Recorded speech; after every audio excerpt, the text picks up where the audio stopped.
Hey fam, we have an exciting announcement. We are hosting Sleep Summit 2023, October 9th through the 12th in beautiful Bentonville, Arkansas. We have early bird tickets on sale right now. So head over to sleepsummit.co, learn all about the event, and get your tickets. You're not going to want to miss this. We are going to have lively presentations, interactive breakouts, unconventional group activities, all designed to bring about breakthroughs for you and your business in a fun, collaborative setting. So mark your calendars, October 9th through the 12th in Bentonville, Arkansas, and I want you to head over right now to sleepsummit.co and snag your tickets. Tickets are limited, and that early bird special runs out, and then ticket prices go up. I don't want you to miss out. Fam.news.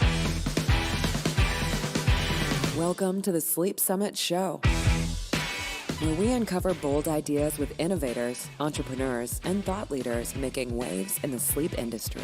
With your host, Mark Kinsley. With one functioning lung, Sean Swarner became the first cancer survivor ever to summit Mount Everest, and that's just one slice of his amazing story. Sean was in a coma for nearly a year. He battled 2 deadly forms of cancer. He was given 14 days to live. He was read his last rites.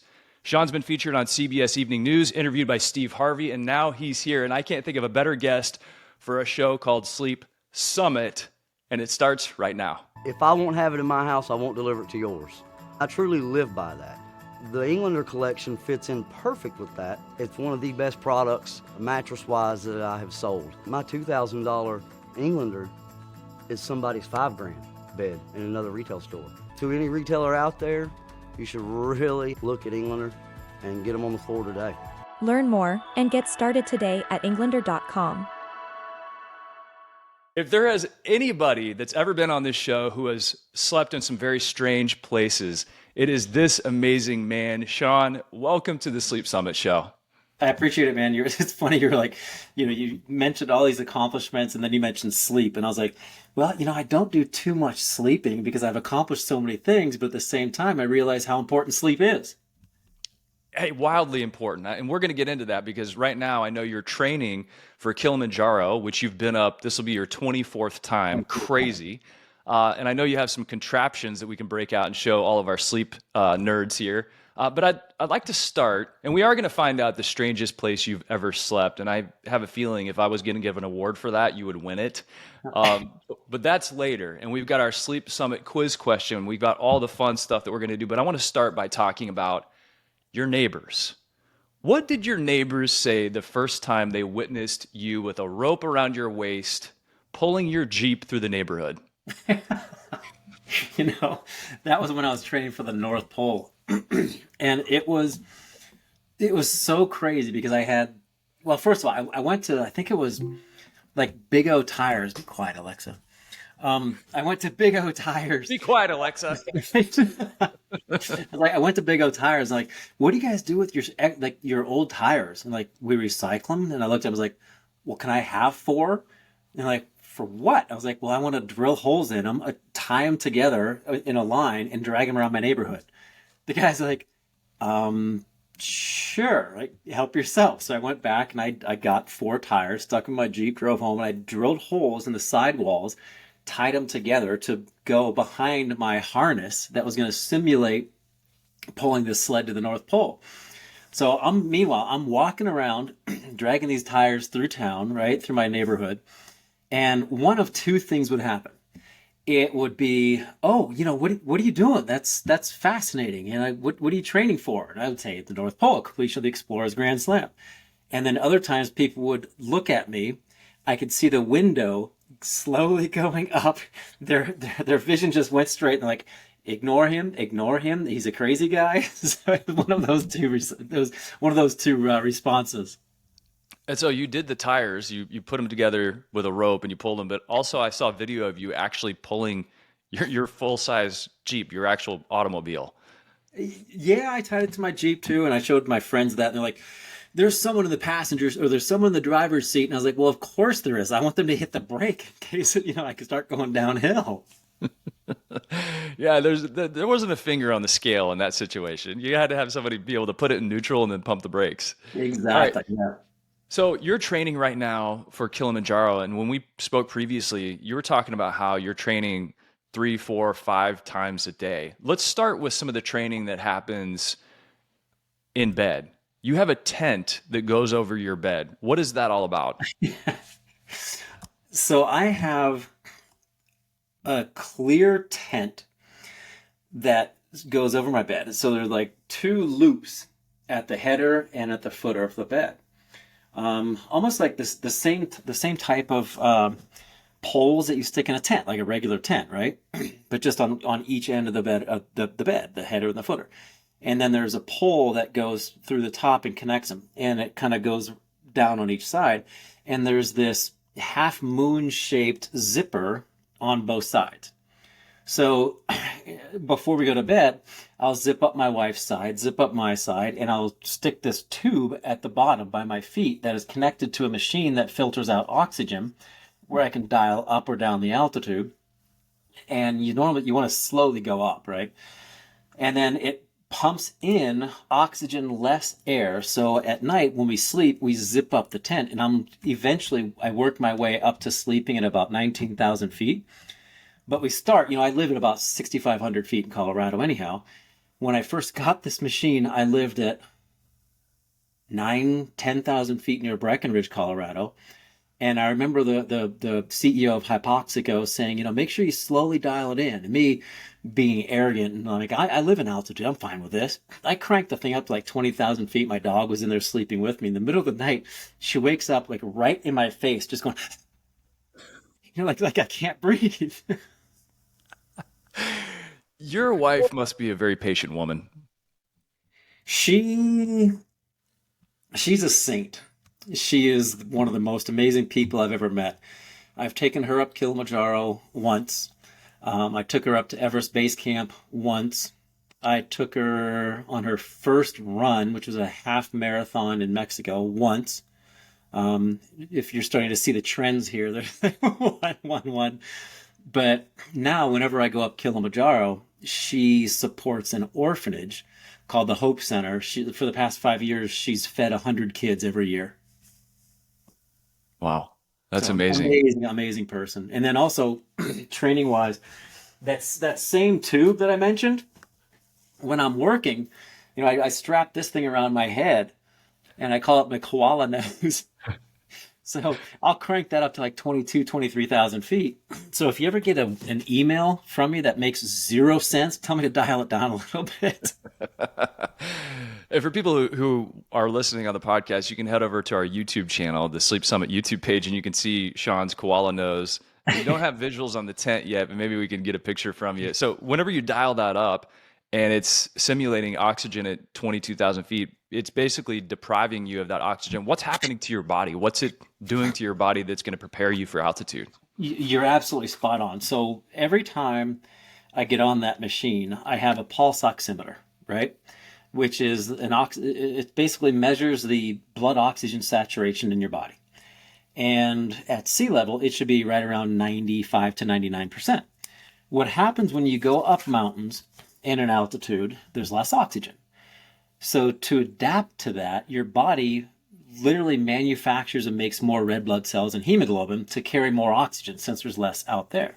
So being on this hypoxico machine, I'm simulating those altitudes. I'm pre-acclimatizing before I go to the mountain.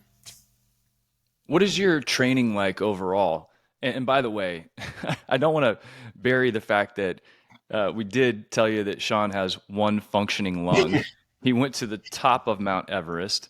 He has completed the Explorers Grand Slam, which we'll get into what that's all about. It does include the training that you talked about earlier with the tires being pulled behind your back.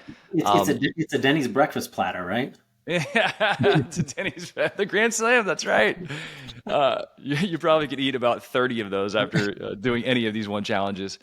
So right now you're getting ready to take a group up Kilimanjaro. This is going to be your 24th time. You told me earlier that you're training multiple times a day because you are responsible for the entire team that you're going to be taking up. What is your training right now? Like, describe that day for us. Absolutely. So you're right. I'm training for myself, but I'm also training for 16 other people, right? I want to make sure that they're safe and healthy. So I wake up, I do yoga.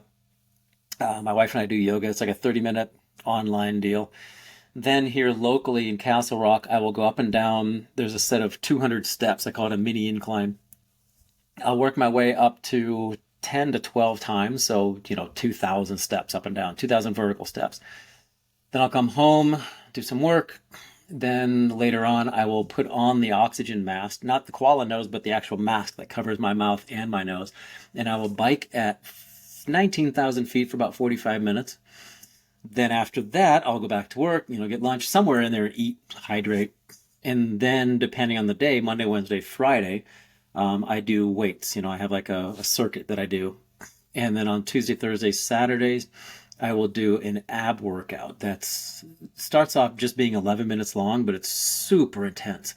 And I end up doing that like 3 times. So the week before I leave, I'm working up to 33 minutes of Tuesday, Thursday, and Saturday. So between 4 and 5 times a day. Wow. What is your sleep like whenever you're training this much? What happens to your sleep? I am out by 8:30, 9 o'clock. I'm up at 5:30. So, roughly 8 hours. I mean, and even on the weekends, I for a month before I leave, I give up alcohol, I give up sugar, I give up carbs, I give up all that stuff. I literally starve my body. But then right before I leave, I'll have a couple drinks. I love beer. I make beer, so it takes 2 weeks to ferment. So I'll make beer, and then when I come home, I'm like, oh, it's fermented, it's beer. Sleep wise, I'm so exhausted. But I've also noticed that if I open my windows or I have the AC on at a really cool temperature, I sleep through the night. That's good. Yeah, they say the optimal sleeping temperature is what, 60 to 68 is typically the range they toss out there. You've slept at a little bit colder than that, I assume. Dude, last night it was 44 degrees. We have an AC and a swamp cooler that pulls in the outside air. Woke up last night, it was 44 degrees in our bedroom. Is that part of your training though, to like start sleeping at much colder temperatures? Because when you go up a really high summit, or you do one of these challenges at the North or the South Pole, you're having to prepare your body to sleep at very uncomfortable cold temperatures? I would say it's probably by accident that happened, but I purposely put myself in uncomfortable situations. Where I push myself and make myself comfortable being uncomfortable. Like the ice baths. Our friend Matt Smith got me into the ice baths. Nope. You can count me out. No way, man. I put myself in some cold situation. It was, 80 below going to the North Pole. And I can't basically strip down and get buck naked and hop in the water because there's no place to warm up. Right? So you have to maintain that internal core temperature because unless you have like 1,000-mile long extension cord connected to Svalbard, in Longyearbyen, it's not going to work. So you people who do the ice cold, the cold plunges, enjoy, man. That's great. Good for you. Now, I was told that the inflammation benefits are a small piece of that, but what it does is it actually releases these cold shock proteins from your liver that help clean up your body. So I'm probably not the one to get into all the science, but it is one of those situations where you're like, I'm going to be uncomfortable. I'm going to face this. Yeah. And just the mental piece of the puzzle, I think, is a good one.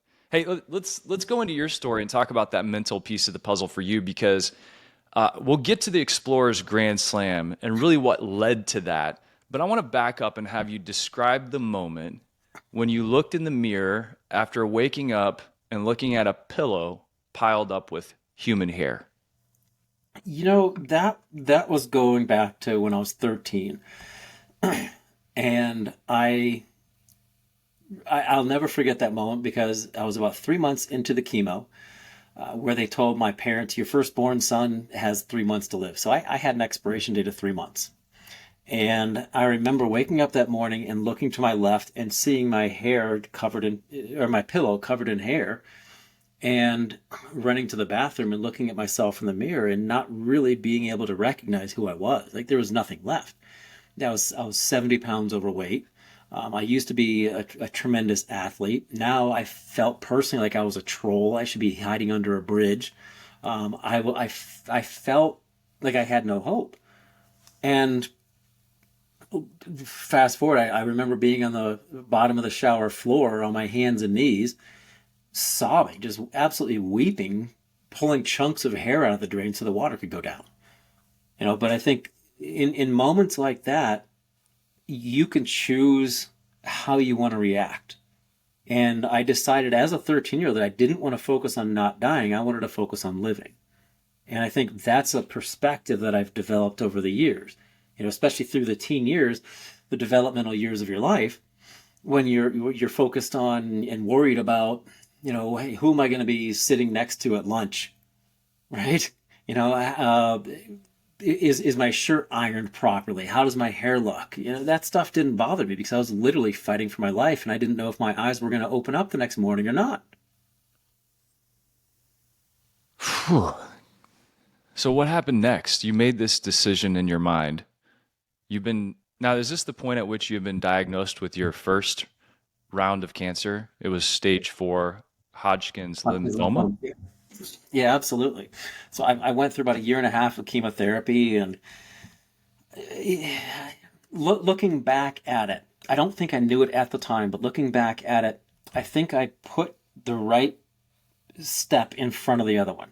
So it wasn't just one thing that happened, just like climbing Everest. You don't show up at base camp and then 3 hours later you're on the summit. I didn't get diagnosed and then all of a sudden like that I was in remission. It was one step at a time, focusing on what I wanted, not the avoidance of what I didn't want. But I was also, whenever the bad moments were there, like I was vomiting for 36 hours straight. And I lost my hair. I gained 70 pounds. I mean, I lost my friend. I lost everything. My life was over. But when the times were bad, I took myself somewhere else. So I'm a huge believer in the mind-body connection, and I utilize vivid visualization. And I visualized myself swimming back and forth. I was a huge competitive swimmer. So when the times were bad, I knew they were going to pass. It was a temporary state, not a permanent condition.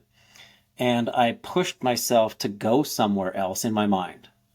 And I think that really helped. And then when I had the good days, I learned how to be present in the moment, which I think so many people aren't. You look at people who are depressed are living in the past, people who are anxious are living in the future.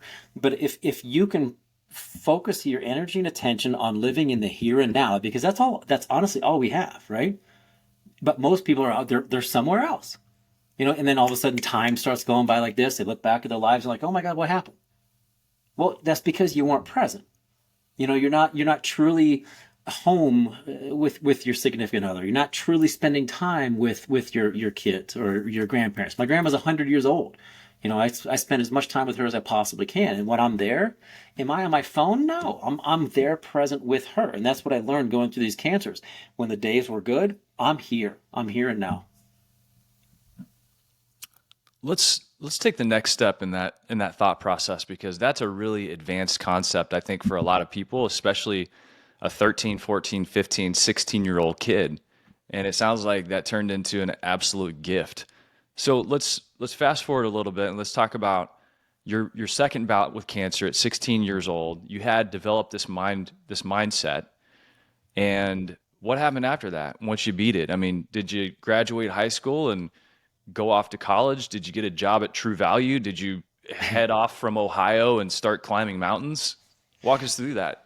Well, after the first cancer, I had a second cancer. They gave me 14 days to live. I was read my last rites, and I was in a medically induced coma for a year. So, looking back at being 16 years old, I don't even remember being 16.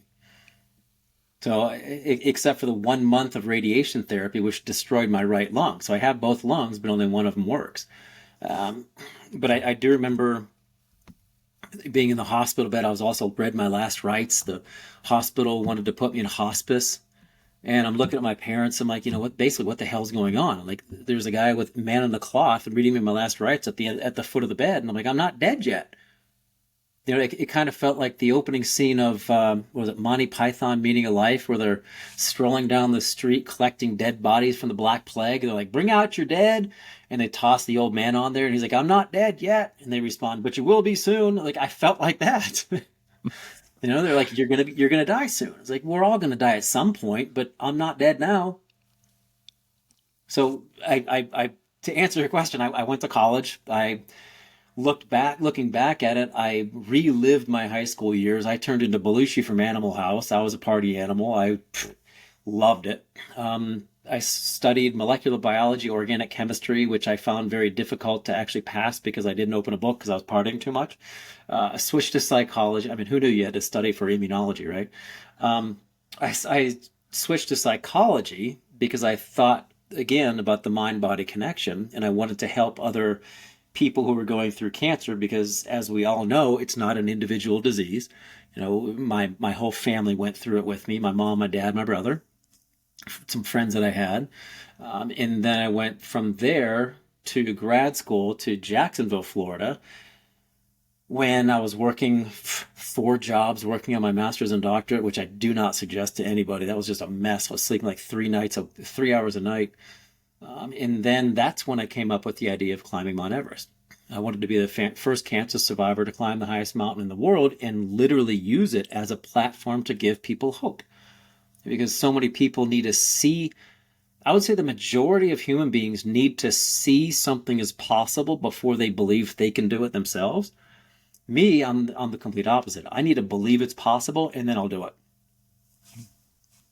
So you're going from Ohio to Jacksonville, no mountains around, pretty Yeah. flat terrain at that point. So how did this idea creep into your head? Did you see something? Did you read something? Did you watch something on TV? If you ask one of my buddies from college, he said that he loaned me a book on Everest, and he's like, I'm responsible for you climbing Everest. I planted the seed.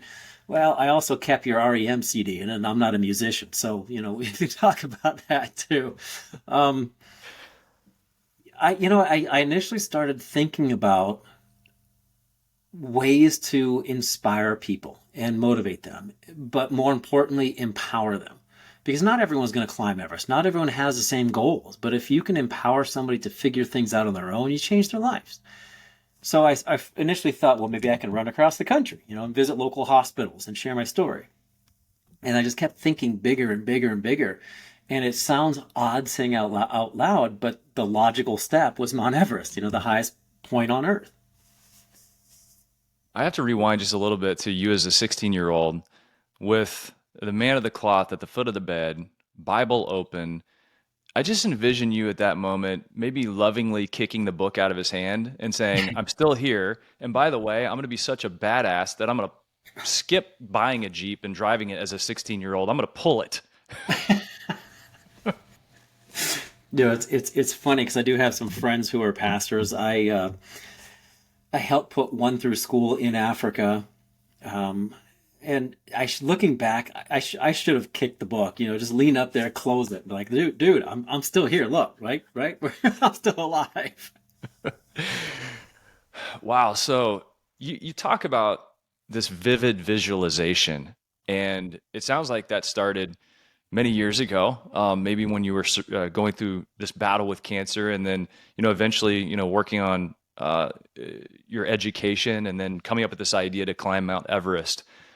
I heard you at one point say that vivid visualization is part of your bedtime routine. Can you take us through that? Sure. Absolutely. And I was also going back to that pastor, some others might have expectations of you, and expectations of what they believe is going to happen. But I think ultimately it depends on what I believed was possible, what I thought was possible, what you think is possible in your own life, not what others think is possible for you. And I think that was one of the keys. But going back to the vivid visualization, I utilized it a couple of different ways. One, and this was before visualization was really utilized. Have you ever heard of or read of any comics called Calvin and Hobbes? Yes, I have.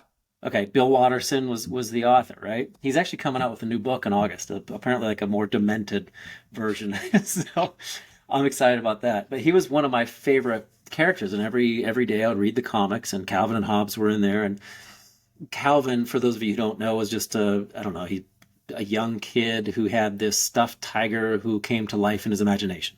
And he had an alter ego called Spaceman Spiff. He would go into these different worlds, and I utilized that to become this microscopic spaceship in my chemotherapy drip bag.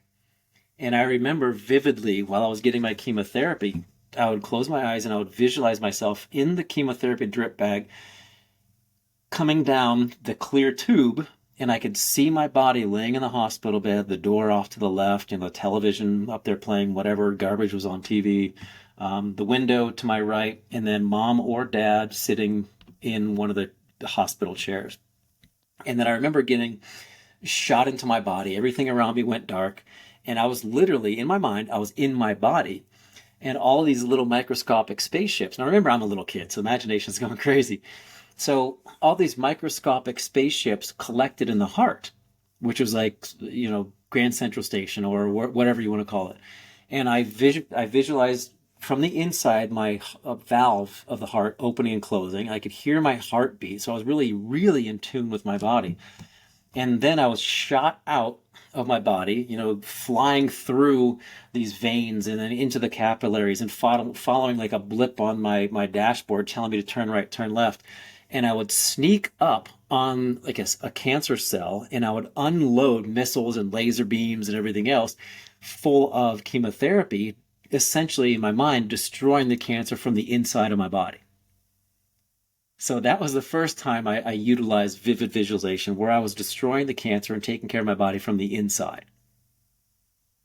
And it worked. Apparently it worked, right?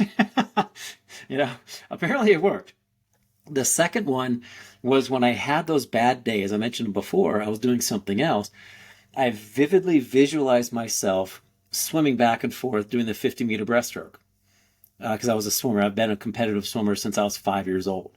And I would hear the sound of people cheering me on when my head came out of the water and my head would go back down, and I would visualize the bubbles coming up around like everything, utilizing every possible sense you can imagine.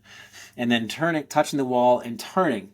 And I would see my friends and hear them shouting, go Sean, you can do it, go. But it was just so quick. I'd flip over and I'd swim back and everything would go silent because I was underwater doing the pullout. And the same thing coming back, but then in my mind, I would touch the wall and I would look to my right, look to my left, and I pictured and visualized myself hundreds and hundreds of times touching the wall, being lengths, body lengths ahead of everybody else. After I was in remission, I went back to the pool, I trained, I put in the time, I put in the work, and I was undefeated for the summer league, right? I had my sights set on nationals. I still have some records from the league. And I touched the wall at the championship, and I did the same thing that my mind had saw hundreds of times before, and I literally finished body lengths ahead of everybody else. And I did the same thing when I was training for Mount Everest. I would I would picture myself taking the last few steps on the summit. I would hear the styrofoam crunching of the snow under my feet. I would smell the ozone. I could feel the sun's radiation burning my face, utilizing all senses. And that's where most people stop. But when I was utilizing vivid visualization with destroying the cancer, with going through and doing the 50-meter breaststroke and going to the top of Everest, the one common connection that brings the mind and the body together that most people don't utilize is why. What does that mean to you? So for me, when I got to the summit of Everest, how did I feel? Because those emotions make it real. And there have been scientific studies shown that your brain doesn't know the difference between vivid visualization and reality. So essentially, when I was climbing Everest, it was almost like deja vu because my mind had already been there hundreds of times before. So I had already been successful even before I stepped foot on the mountain.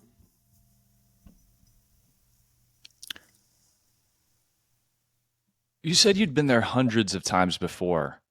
Is that a process? Once you figured that out, when you became that missile that was destroying cancer in your body, or when you used vivid visualization to accomplish other goals before then, like the swimming goal and being first, is that something that you say, okay, I know I'm going to have to do this 100 times in my mind, and then when I get there, it's going to be real, or by doing it 100 times in my mind, I know that I'm going to take the steps necessary because I programmed myself to focus on that goal. Is there a process that you break down for people?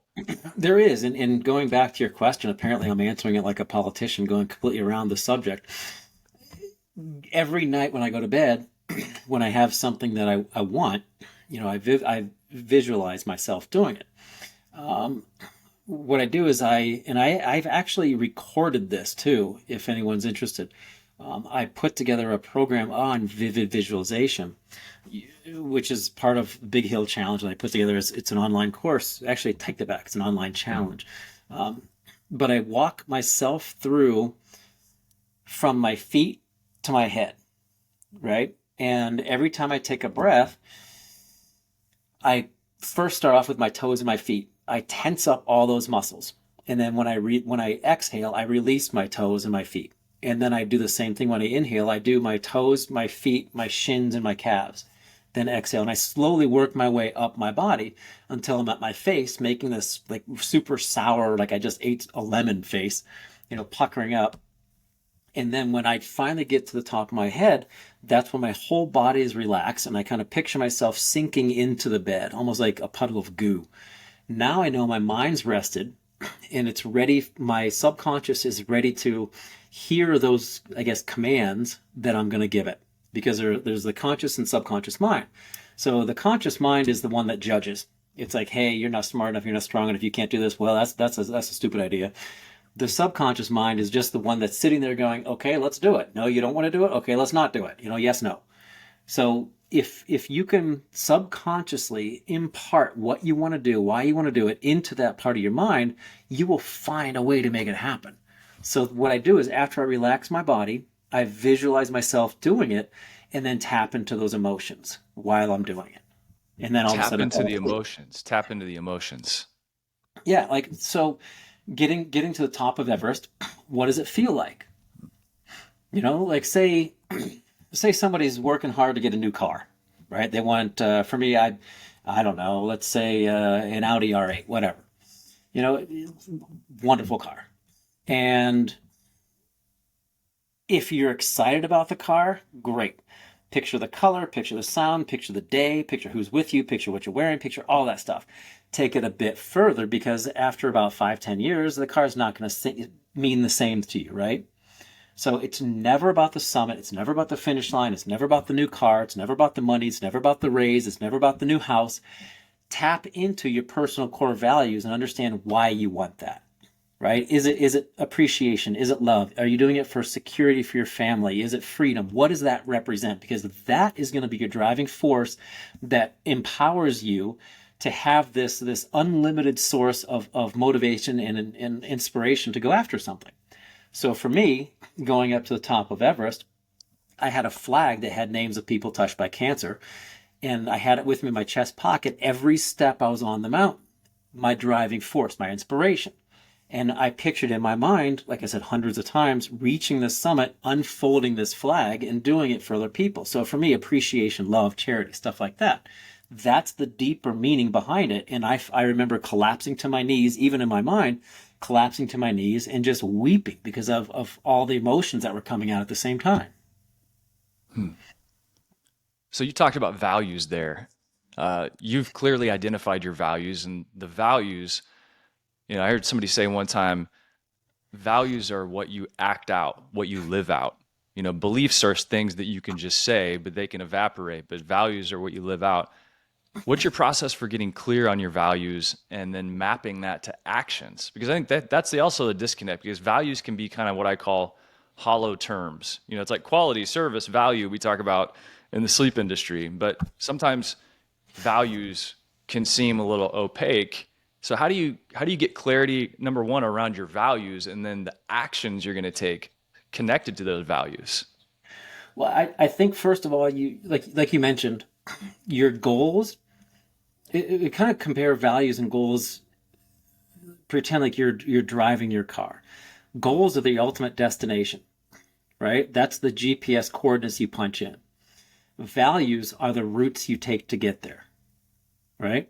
So going up to Mount Everest, or any mountain for that matter, there are numerous ways to get to the top of any peak. pick the one that works best for you. You're going for a raise. You want to double your salary, whatever that is. That's your ultimate goal, right? How you're going to get there? There are hundreds of different ways to double your salary. There are hundreds of different ways to sell something. What works best for you? What those values are the things that are going to get you there. So for the longest time, I couldn't find what I was looking for. Like there's nothing out there. So I actually created my own. So I what does it say on the front? Just it was a little, I couldn't quite see.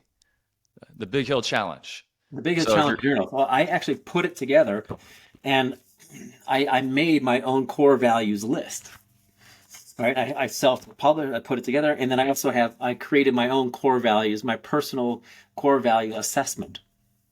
So this is just the beginning, but what I do is roughly every 3 weeks, I will go through this because your values change as you go through life. Like what you value now, I'm hoping isn't the same as what you value when you were 20 years old, like 21 years old, right?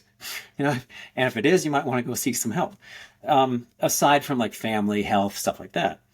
But your personal core values can change throughout your life. And what I do is I write down my top 10 from the list of 50 over here. And then I rate myself on how I'm actually living those values. And when I do that, I can look back, and you have to be honest with yourself. And if I look back and I'm like, okay, well, here's family, my third personal core value in no particular order. I'm actually living that at a 5 out of 10. Well, hell, now I know exactly where I need to start focusing my energy and attention to make me feel better. And it's not a selfish thing, because if I don't take care of myself first, how can I take care of others? I'm doing them a disservice if I'm not giving completely and helping as much as I possibly can. So appreciation, say personal growth, one of my top 10. If I'm living it at a 6 out of 10, now I know, I start reading some more and start scheduling time based on where I'm lacking. Sean, have you ever gone through your list and had to make hard decisions based off it? You looked at it, you said, oh, wow, I'm not able to live that value because of something that's holding me back, or some person or decision I've made. Have you ever had those tough looks in the mirror? I have, but I've also realized that no one's going to hold me back. The only person, I will never blame anyone else for my situation except for myself. Taking full accountability for my place in life, where I am right now, is because of all the seemingly mundane decisions I've made in my past to get me where I am right here, right now. And if somebody's going to stop me, it's because I allow that to happen to me. So if I have to make any hard decisions, those decisions are based on what I want for my life. I heard one coach for the Washington Wizards, JB, Joseph Blair, he said, you can't always control the outcomes. You control your effort. It sounds very similar. You control your effort. Absolutely. I mean, in any situation, for example, I had no control over the fact that I had cancer, but I could control how I reacted to it. In every situation, you may not be in control, but you're always in control over how you feel, how you act, what you say. So this happens to everybody. You're getting into an argument with your significant other or somebody else, and they say, you see what you're doing to me? You see how you're making me feel? You're making me angry. Well, in all honesty, you're making yourself angry based on how you're reacting to what's happening. Take responsibility for your own actions. Let's go there a little bit deeper. So you're talking about accountability to yourself, being responsible, controlling your effort. As you've been out and about on these wild, wonderful adventures, I'm sure you've come into some very harrowing situations where it was scary, dangerous, insert whatever description you want at this point. Take us through some of those crazy, harrowing, wild moments that stand out from your expeditions, and then we can talk about your reaction to them. Well, one that pops my mind is going up Kilimanjaro a couple years ago. There's a place called the Kissing Rock, right? You go up this wall called the Barranco Wall. It's literally a mile vertical. I mean, it's just, you get to this point, you look up there, you're like, who in their right mind thought to themselves, oh, that's the way we should go? When they're putting in the route, it just makes no sense. It's a vertical trail that goes back and forth, just a ton of switchbacks, literally for like a mile up. And a couple of years ago, we had someone who was on the trip terrified of heights. And like I said, there's this thing called the kissing rock where I'm sure you can imagine you have to like shimmy by it. And you're so close to this rock that's bulging out from the wall, you could just literally lean forward and kiss it. Behind you, it drops off, I don't know, a couple thousand feet. So she was terrified to go across there, and she did it. And she was hyperventilating. I was like, what are you focusing on? She said, I'm so scared. I'm like, but you're on the other side. And she goes, yeah, but I'm so scared. I'm like, what's going to happen now? And I'm like, we talk about it before we leave, just on the other side of fear is where life begins. That's where you can start taking chances and really be alive and not just live.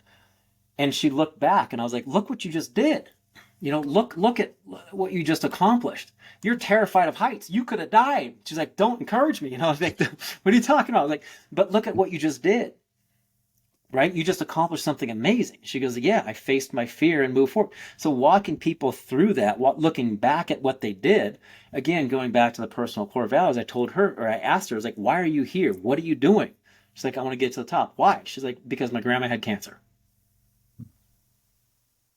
And then all of a sudden, like that, she's like, I'm back. Let's do it. The fear was gone. On the mountain, I mean, if you want to look at like leadership, so many people think, oh, I need to be out front and blaze the course. I need to make sure everyone's following me, follow me, follow me. But in reality, that's just ego talking. On Kilimanjaro, we have double the mountain success rate. The average success rate is 48%. My groups are at 99% success rate. When it's dangerous, I'm up front. I'm like, hey, put your foot here, put your hand here, grab this guy. Zungu, one of our guides, Zungu will take care of you. Teofil will take care of you, no problems. Do this, this, this. When it's not dangerous and no one's in fear of dying, I'm actually leading from behind. I'm the last person pulling up. I'm the caboose in the train. But I'm keeping an eye on people. So if I see someone starting to stumble over off the side, I'm going to make sure they don't fall off the mountain. But I think more people need to lead from behind, get out of the ego, and utilize and encourage others to go out and explore and use their personal core values to empower themselves. Sean, you've been all over the world and you've completed the Explorers Challenge. And for people who don't know, will you describe that? Because only a handful of people, I'm assuming, have ever done it. And you're the first person to ever climb and summit Everest with one functioning lung, but also now the Explorers Challenge with one functioning lung. What is the Explorers Challenge? So it actually it's one of two things. It's called the Explorers Grand Slam or the Adventurers Grand Slam. And it consists of climbing the highest mountain on every continent, which is the 7 summits, and then also skiing to both the North and South poles. So that whole thing is called the Explorers Grand Slam. And you've done all that? I've done all that. And then also if you add in the Hawaii Ironman World Championship, I'm the only person in history who's ever accomplished all that. Wow, that's crazy. So, okay, let's keep going with some of these moments, though. I mean, you talked about somebody else facing their fear. I want to hear some of the wild stories about Sean Swarner. Like, here is the predicament I was in. Here's what happened on one of those mountains or on one of those ski trips. Yeah, absolutely. I have another phone call in 7 minutes, just so you know, unfortunately. One of the biggest, I call it, oh shit moments that I ever had was I was on Denali up in North America, up in Alaska. It's the highest mountain in North America. And I was on the crux of the climb, which was probably about a half a mile of 50-degree ice. And I was using my crampons, which are metal spikes you attach to the bottom of your boots. They have front points and then a number of points underneath. And I was roped up to my climbing partner. I hit the crux of the climb. I took one wrong step, like half an inch in one direction or another. And I fell. I started rocketing down. I fell 100 feet down the mountain. And I remember laying on my stomach because I just fell on my face, and snow was shooting up between my glacier glasses and my eyes. And it's amazing how time is perceived from different perspectives. So for my climbing partner, he goes, it was over like that. It was just done. Like you fell and stopped. For me, I remember sitting there, falling down, and my mind thinking to myself, well, this isn't good. Like, I should probably try to stop. I'm going to die. Roll over, idiot. Roll over. So I rolled over, used my ice axe to slow down. And thankfully, I was attached to my climbing partner with a rope. So we had 50 feet of rope between us. I fell 50 feet to him and then 50 feet down. So a total of 100 feet. I climbed back up to where I fell. I belayed him in, meaning I brought him in safely. And when he got there, my adrenaline was gone. I looked at him like, dude, we got to go back down. So we went back down to the last camp. And I remember sitting in my tent, looking up and just saying, man, give me a sign. Let me know if I should be here or not. After this, I'm kind of shaken up. And I remember leaning back into my tent. My hood caught my glacier glasses somehow that were hanging and snapped them in half. And I was like, I kind of need those. So, a smaller sign would have been great, but that was it. I'm a huge believer in things like that and paying attention to external forces that human beings have lost touch with over the years because we have our phones, we have technology. You just put it down and pay attention, be in the moment. I was like, okay, I'm done. Came back the next year, no problems. You're like loud and clear. I hear you. Yeah, absolutely. Hey, one of the questions we ask everybody on the Sleep Summit show is, where is the strangest place you have ever slept? I would say the most interesting place would be on Everest on what's called the Lhotse ice face.